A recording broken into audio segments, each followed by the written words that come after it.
கோவையில் நியூஸ் தமிழ் தேர்தல் பயணத்தின் பொலிட்டிக்கல் மாஸ் நிகழ்ச்சியின் போது திமுக, அதிமுக, நாதக உள்ளிட்ட அரசியல் கட்சியினர் விவாதத்தில் பங்கேற்று வாக்குறுதிகளையும் அளித்துள்ளனர். திமுக மாணவரணி மாநில செயலாளர் ராஜீவ்காந்தி, அதிமுக எம்எல்ஏ அம்மன், கே. அர்ஜுன் பங்கேற்றுள்ளனர். கோவை தெற்கு தொகுதி நாம் தமிழர் கட்சி வேட்பாளர் பேரறிவாளனும் பங்கேற்றுள்ளனர். கோவையில மாநகருக்குள்ள குடிநீர் பிரச்சனை சிக்கல் இல்ல. சிக்கல் இல்லாத காரணம் அக்கறை இல்லாம இல்ல.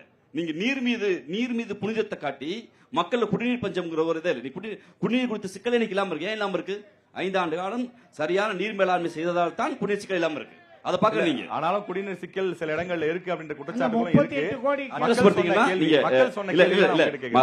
தம்பி ராஜேஷ் அதை அட்ரஸ் பண்ணாருன்னா இன்னைக்கு சரி செய்யற அரசாங்கம் தான். சரி, ரைட்.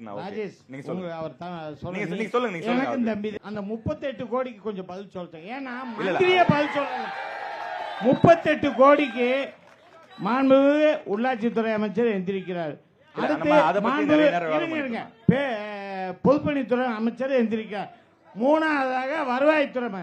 நான் கேட்டேன், வருவாய்த்துறை அமைச்சர் ஏன் எந்திரிக்கிறாரு அப்படின்னு கேட்டா இவங்க சொன்ன ஜேஇ இன்னும் எடுக்கல, ப்ரொமோஷன்ல வர்றது இருக்கனால அந்த ஆட்கள் குறைவு, அதனால அவர் பதில் சொல்றாரு. இல்ல மன்னிக்கணும், அந்த தகவல் தவறா போயிட்டு இருக்கு. திட்டம் வரல, போட்டி போட்டு கொண்டு வந்திருக்கலாம். மக்கள் வைக்கிற தவறான தகவல்.